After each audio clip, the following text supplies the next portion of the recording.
cars were stranded on Lakeshore Drive in Chicago on February 2, 2011. After the groundhog blizzard. Getty Images, Scott Olson. At a glance, a snowstorm will pound Chicago this weekend. Almost 10 years ago to the day was one of their all-time heaviest snowstorms. This groundhog blizzard paralyzed travel in parts of the central U.S. Chicago will dig out from a snowstorm this weekend, but it won't be anything like the crippling blizzard it endured almost 10 years ago to the day. In early February 2011, Chicagoland was pummeled by one of their heaviest snowstorms of all time.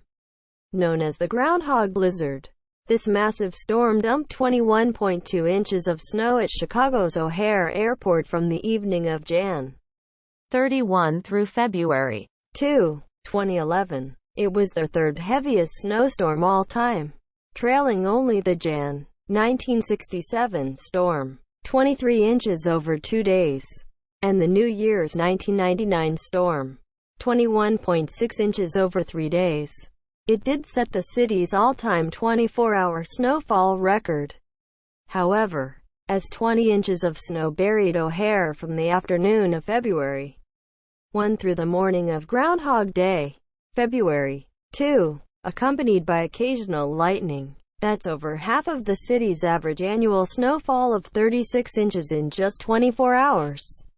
Visible satellite image of the groundhog blizzard on February 1, 2011. NOAA. NASA. Wind gusts from 50 to 70 miles per hour reduced visibility to less than 1/4 mile for 11 straight hours at O'Hare and a near zero at Midway Airport on February 1, according to the National Weather Service, NWS. About 1,300 flights were preemptively canceled at both O'Hare and Midway prior to the storm. The high winds tore off part of a roof panel from Wrigley Field, forcing the closing of city sidewalks and nearby streets. According to the Midwest Regional Climate Center, the NWS said the Groundhog 2011 blizzard was only the second Chicago snowstorm in modern records to be considered a true blizzard based on criteria of sustained winds or frequent gusts and severely reduced visibility. The aforementioned January 1967 storm was the other. Advertisement snow drifts of 2 to 5 feet were common, with some exceeding 10 feet tall, which made it challenging for city residents to navigate sidewalks, or in some cases, even leave their homes.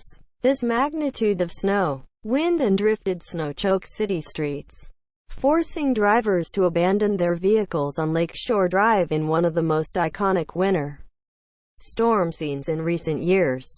However, the NWS office in Chicago said a good forecast issued well in advance cut the number of stranded motorists significantly compared to the January 1967 blizzard. Despite that, 11 people in Illinois died in the storm, a rare Category 5 winter storm.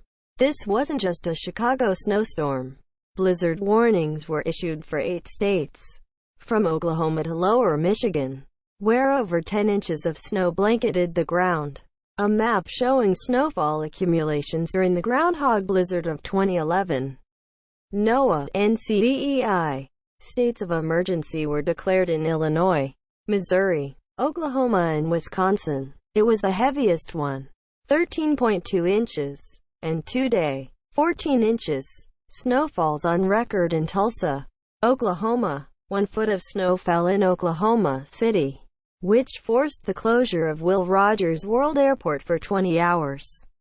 Parts of the Sooner State picked up 20 inches of snow.